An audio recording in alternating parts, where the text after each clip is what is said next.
Halo teman-teman. Nah, kali ini aku tuh bakal membahas topik penting banget untuk teman-teman ketahui. Cuman sebelum kita ke sana, aku tuh pengen menanyakan sesuatu dulu nih ke teman-teman. Teman-teman tuh pernah nggak sih kayak pergi berobat? Nah, dokter yang menangani kalian itu mereka tuh lebih fokus ngelihat ke layar komputer atau layar laptop mereka dibanding mereka itu ngelihatnya ke kalian gitu. Nah, aku tuh pengen membahas tentang topik hal itu. Namun sebelum lebih lanjut, aku tuh pengen kenalin diri aku dulu nih. Kenalin, nama aku Ivana Maria Syahwaru. Biasa dipanggil Ivana, Fana, atau Fan pun boleh. Aku dari NIM 241313 023.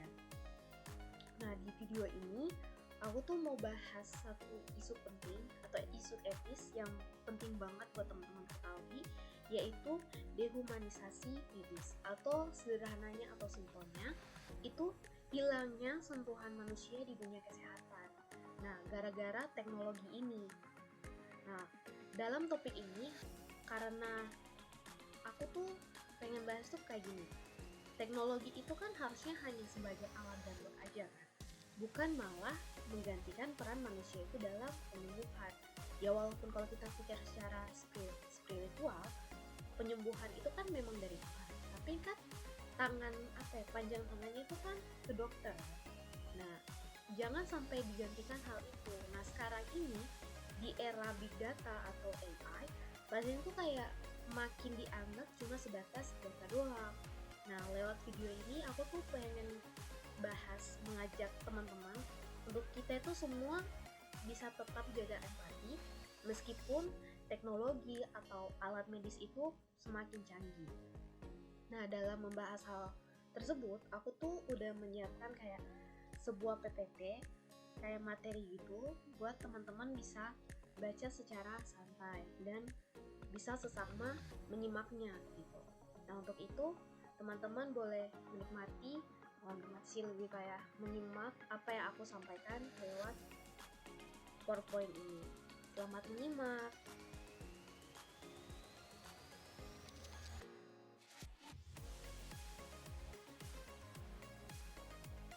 Oke teman-teman, karena tadi teman-teman sudah tahu tentang model video itu sendiri.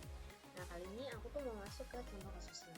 Pada contoh kasus ini, itu contoh kasus yang aku buat sendiri, bukan kasus nyata ya teman-teman.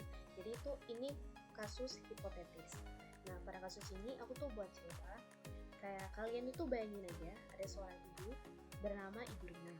Nah, umurnya tuh udah 60 tahun.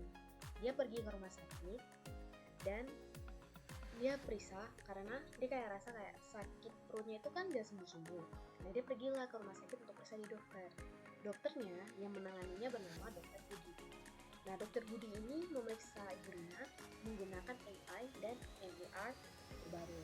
Dalam waktu 7 menit saja, dia lihat hasil di AI dengan isi datanya dan langsung bilang bahwa Ibu Rina itu menderita IBS atau dengan kepanjangannya Irritable Bowel Syndrome. Namun, reaksi Ibu Rina itu berbeda gitu. Ibu Rina itu kan sebenarnya datang ke rumah sakit untuk bercerita karena dia tuh lagi stres berat setelah suaminya tuh meninggal. Dia yakin stres itu yang menjadi pemicunya. Tapi Dokter Budi itu kan buru-buru karena dia punya banyak pasien. Nah, banyak pasien harus ditangani, jadi buru-buru dia lebih fokus ke layar tersebut, layar komputer itu. Dan dia cuma bilang bahwa datanya tuh udah jelas IBS. Ini obatnya dia kasih ke Ibu Rina, dan Ibu Rina tuh pulang dengan perasaan kayak gak didengar gitu. Dan di sini gimana letak isu dehumanisasinya? Masalahnya meskipun AI itu mungkin benar, Dokter Budi itu kan juga bisa menangkap sisi emosional dari pasien, dari Ibu Rina itu sendiri. Nah, akhirnya Ibu Rina itu dia merasa sendiri, dia nggak percaya sama apa yang diagnosanya gitu. Dia nggak minum obat dan dia ngerasa kayak, dan penyakitnya tuh semakin parah, dan dia ngerasa kayak nggak ada yang peduli. Nah, apa terkaitannya dengan AI ini? Nah, di sini kita tuh bisa lihat gimana teknologi kayak AI dan EMR itu bisa bikin dokter itu berubah dari penyembuh yang maksudnya punya empati itu menjadi operator data aja. Nah, disitulah sentuhan atau apa ya, buah tangan sih, lebih kayak kerja tangan dari manusia itu makin lama makin hilang. Nah, di situ itulah menjadi contoh kasus yang pengen aku berikan ke teman-teman seperti itu. Dan kita langsung ke pembahasan selanjutnya. Tolong dinimak.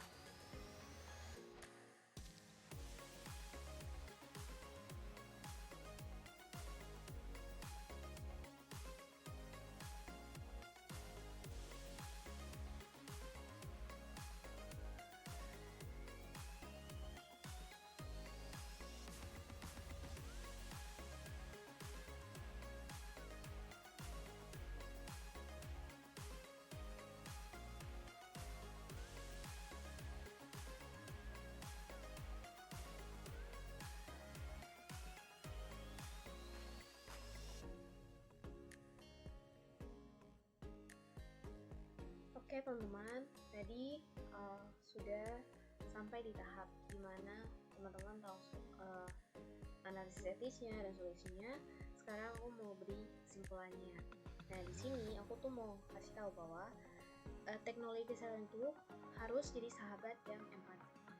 Nah, bukan musuhnya gitu. Jangan menjadi tembok untuk pasien dan dokter. Nah, kita itu harus pastikan, khususnya kita dokter medis, kita harus pastikan teknologi yang kita buat nggak bikin pasien tuh merasa kayak robot atau angka. Nah, itu aja kesimpulan dari aku. Sekian analisis aku tentang isu dehumanitas medis. Makasih udah nonton, sampai jumpa.